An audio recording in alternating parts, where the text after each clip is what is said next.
Welcome to different walks, different talks.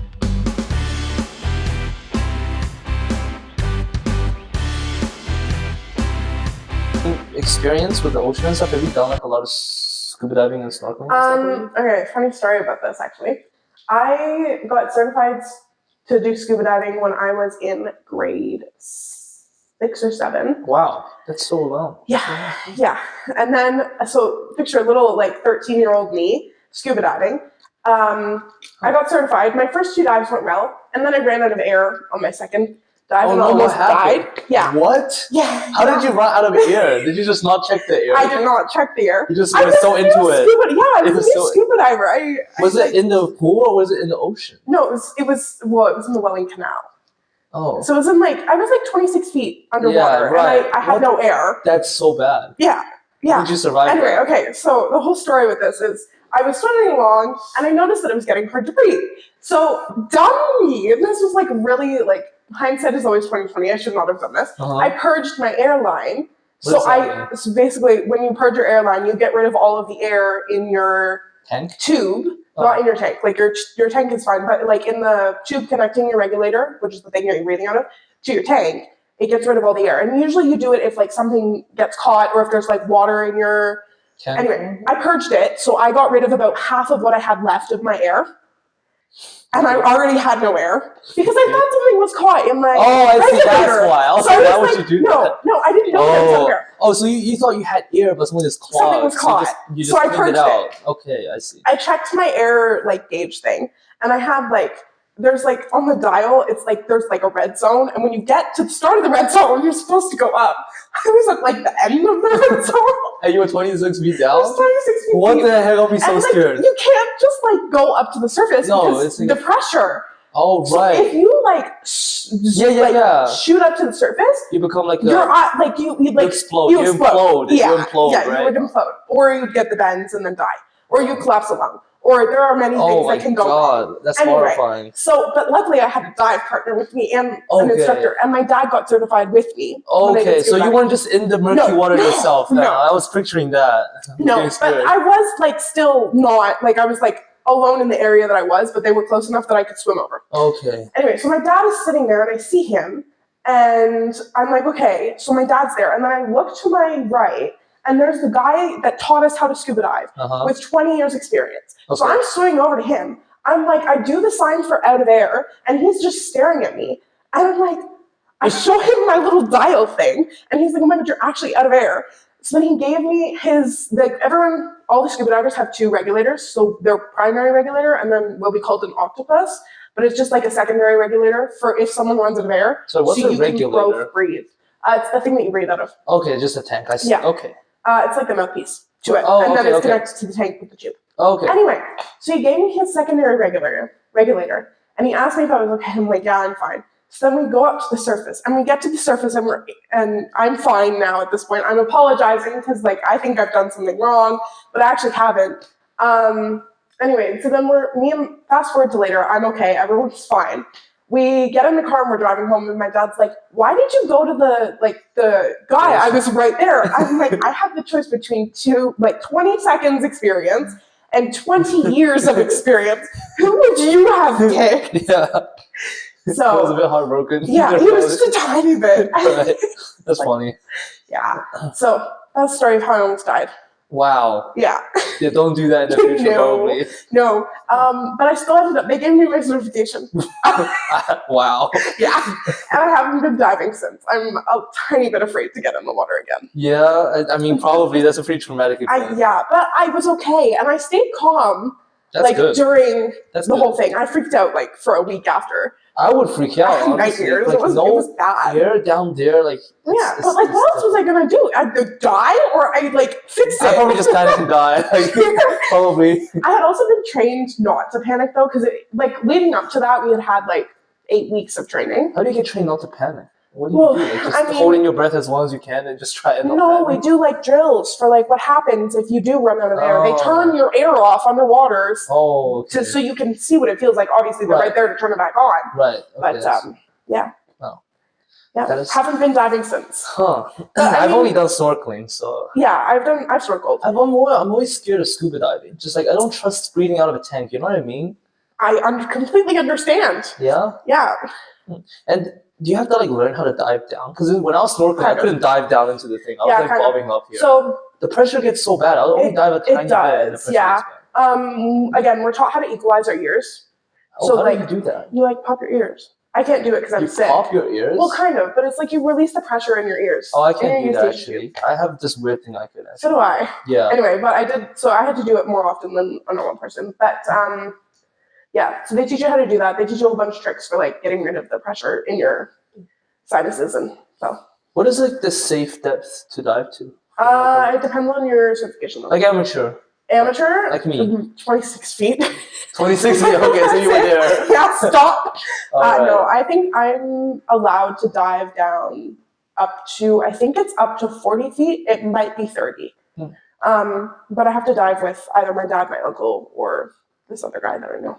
Like once you get into marine biology, you'll probably be doing more of this Yeah, stuff, I'll be right? diving almost So constantly. Yeah. when you dive, like when you get all the experience, like what's Yes. the professional level? I mean, they can go as far as like deep. Like you can do deep sea diving. I don't know. Deep sea diving? Well, not like all the way. Not like No, but super I'm deep. picturing but like 100 feet. Is that like I've heard of people going further. I've heard of at least 120. 120? Wow. Yeah, but that's like then you get your. I'm open water diver certified. That would be considered deep water certification. Wow. Yeah, but there's a whole bunch of other issues with that, like the cold. Right. Yeah. The Yeah. code exactly. Yeah. That'll be different, like the materials Yeah. and stuff to do that. Yeah. And then when you get to 120, even if it's sunny out, like up, You wouldn't be able to won't see anything. Yeah, you have flashlights though. That sounds so scary. I'm just picturing Subtonica, like the video game of like Yeah. a giant fish. That's horrifying. Yeah. Do you get scared when you're in like deep water? I get Me, scared. yeah. I feel like there's gonna be a megalodon like Yeah. down there. You know Yeah, what I mean? obviously there's no. When I've been there, Yeah. like it feels like it. Yeah, no, I get what you're saying. I do get. It gets scary. Yeah. Yeah.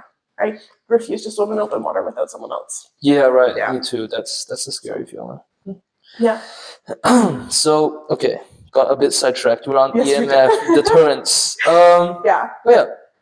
You were talking about like human behavior and shark interaction. Yes. So there's spearfishing, and then what are the other things that you said like could attract sharks? when So a lot of things that attract sharks are like things that typical prey items do. So like splashing a lot in the water, because Right. like a seal. If you think about how a seal swims, like obviously they swim, but then when they pop up to the surface and then dive down, there's like a lot of splashing. All right. So sharks have been conditioned to associate splashing with prey. Seal.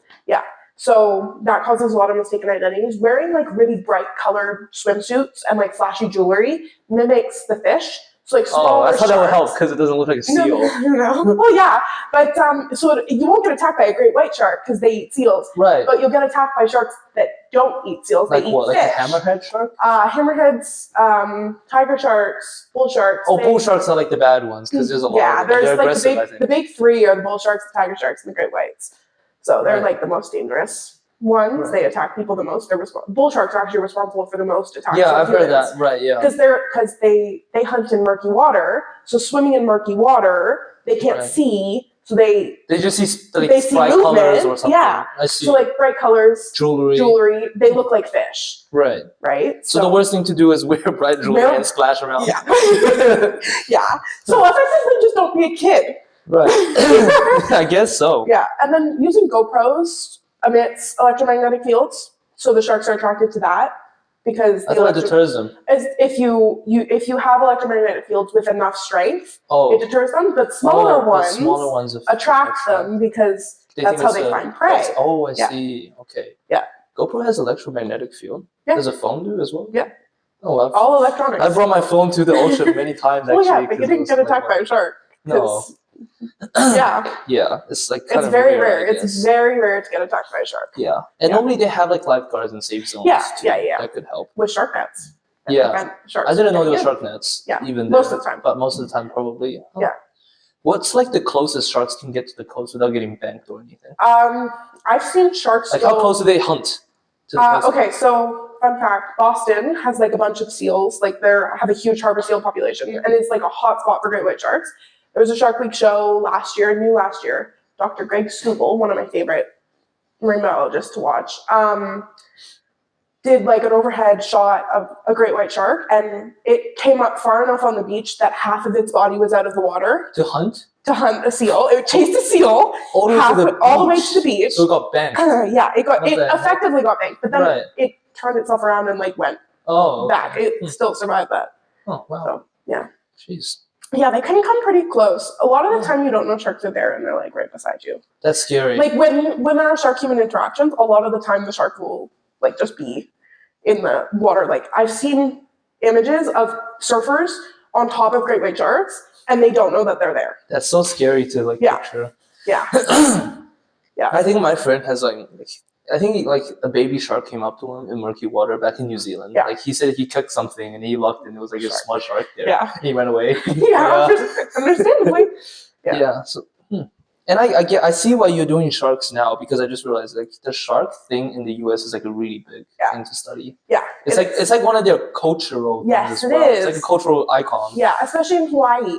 Because the sharks Hawaii, Florida, Miami, Hawaii, all those Florida, places. California has a lot. Yeah. Texas.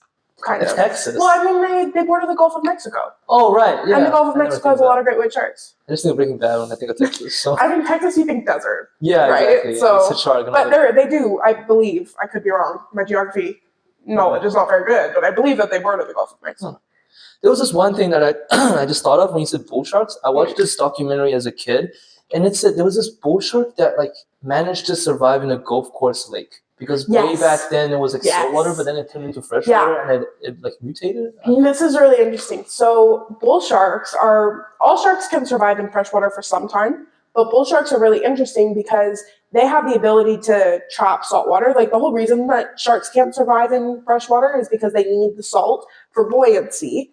For buoyancy. Yeah, because they don't have swim bladders like normal fish do. Oh, I didn't know that. Yeah, Wow. so sharks can actually, bull sharks, I believe, have a swim bladder or like a system that's acts similarly to a swim bladder in fish. Oh, so they don't need like the salt ion; they just need it to float. No, they shouldn't float. I believe. Okay. Right. But they actually give birth in estuaries, which are like rivers that like open into the open ocean. Right. So they give birth in freshwater. Bull sharks, yeah. Okay, and that bull shark just somehow like survived in the Gulf. Yeah, and I mean it's possible. There are sharks that live in the. I believe there were sharks seen in the Nile River. The Nile River? Yeah. I've been to the Nile River. Have you? Yeah. I've never been to the Nile River. I took a photo next to the Nile River. Yeah, it's funny. Yeah. Oh, just sharks in the Nile River. Wow. Well, there have been sightings of sharks in the Nile River. I don't know if they're still there, but. This is off track, but I'm just gonna say I just remember something off the Nile River. Like my favorite show ever is that Jeremy guy when he hunts all the different types of fish. You know that guy? What's his name? Jeremy Wade? I don't know what his name is, but I think it's Jeremy Wade. It's the one about like the River Monsters. Yes, that's the name. it. Oh, Yes. that's my favorite. It's a good show. Yeah.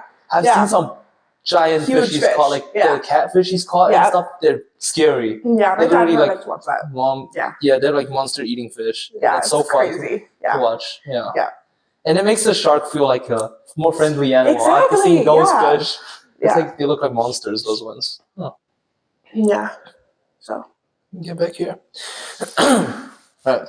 We can take a tiny break right here. Maybe a minute. Let me just like retract where I am. Okay. Oh, this has been fun. Yeah, this is fun. A lot of people, they speak a long time, like Franco and Mason. They thought it was only 20 minutes and it's been like 3 hours. Yeah. And they're like, what the heck? Yeah. It's also like the longest time for a lot of people to go up without their phone. I know. Which is like crazy. It's kind of like a nice thing for like, once in a while. Do you want to talk about like right now, like about overfishing, or do you want to talk about the migration pattern first? Either one. I don't care. I think I can connect them. Right. Together. Yeah, that's what I'm thinking. Right. We should do migration first. It kind of then it ties to the overfishing. Sure. Yeah. Okay, so now we're back after the short break. We're gonna talk about shark migration patterns and overfishing and all that sort of thing too. Yeah. So sharks migrate like with the seasons. So like right now, I was actually looking. I have an app that tracks sharks. Oh, that's It's pretty cool. Yeah. You should show me that later. I will show you. I would download it. I've been tracking a bunch of great white sharks, and they're right now moving up the east coast of the U.S.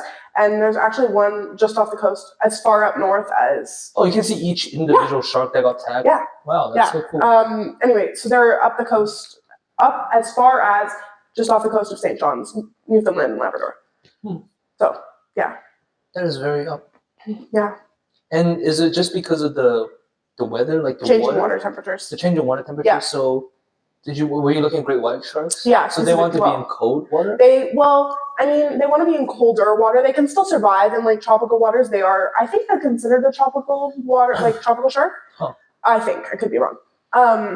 But yeah, so they travel with the specific temperature. I don't know exactly what the temperature is. Right. But Do they also travel because of other fish migratory patterns to hunt them down? Yeah, they follow their prey. So the seals, whose population is like booming right now up in Nova Scotia. Well, yeah, because all of the baby seals are like being born like right now, and baby seals are the easiest ones to catch because they don't know the small plump. Right. They also don't know like how to evade sharks, and they don't know that sharks are like dangerous. They're predators at this point, right? Because they're babies. Anyway, so they're following up the seals up the. So they want to eat the seals. What about like the sardine population and all of that? Because like when you think of sharks, you think of like the BBC image of like the big sardine patch and they chase it and stuff. Yeah, so that's the bait balls. They do follow the bait balls. Not specifically like great white sharks, but like other sharks, so like tiger sharks, bull sharks, blue sharks, mako sharks. Whole bunch of the other sharks that eat the fish follow the sardine migrations. So what are the sharks that eat seals? Is it just great white? Great white sharks eat seals. I do believe tiger sharks have been known to eat seals. And the megalodon. And the megalodon, yeah. Although I do think the megalodon like ate other sharks. Yeah. Right? Like it ate the great white. And whales probably. The megalodon would have probably eaten. Oh, I thought whales. I was thinking whales were eating. Whales eat whales eating seals. Wait a second. Okay. Tiger sharks have been known to eat the seals also, and they prey on actually dead whale carcasses. Dead whale carcasses. Yeah. Oh, also, I wanted to ask you this because I kind of forgot and I don't really know. Are sharks like do they travel in packs or are they solo? Or does it depend? It depends. Right. So some sharks are like schooling sharks, so they'll travel with the school of. That's more like the smaller ones, right? Yeah, that's the smaller. That ones. Makes sense. Like mako sharks. Mako sharks are solitary hunters. Oh. They're like the mini great white sharks. They look like great white sharks, but they're like smaller and they have weird teeth. The great white sharks, actually there's some really interesting research being done on this because it's thought that two sharks who are brothers have been seen in like the same waters multiple times, like multiple sightings over the years. Wow. So they're trying to figure out if they are together, but typically great white sharks will be solitary. Blue sharks, I believe, are pack hunters, and then white-tipped reef sharks, not white-tipped oceanic sharks, are pack hunters. Pack hunters. I think I've seen a video on white-tipped reef sharks being pack hunters. Yeah. And then nurse sharks. They kind of just sit that's there. not even a shark at that point. Well, I mean, yeah, kind of. they play it a different way. Yeah, they eat They're a different way. probably the closest you can get to a ray. Yeah, like a shark, they're like a ray. What about the sawtooth shark? The sawtooth shark is actually not a shark. Oh, it's a ray. That's disappointing. Yeah, I was gonna say it looks like a ray. It is a ray. Oh, it is That's a ray. why. It makes sense. Yeah. Makes sense. Yeah. Okay. It is closely resembling a shark, though. So. Do you think the fishing routes and stuff has like affected their migratory pattern as well? I mean, yeah, because like again, if you think about it, fishing would, if they do like the big net fishing, as well, right? would be easy prey, and also the fishing people go where the fish are. Well, the sharks also go where the fish are. So they kind of like align. Right. If you vibe with this combo, drop a like, leave a comment, and hit that sub button. We'll catch you next time on Different Walks, Different Talks.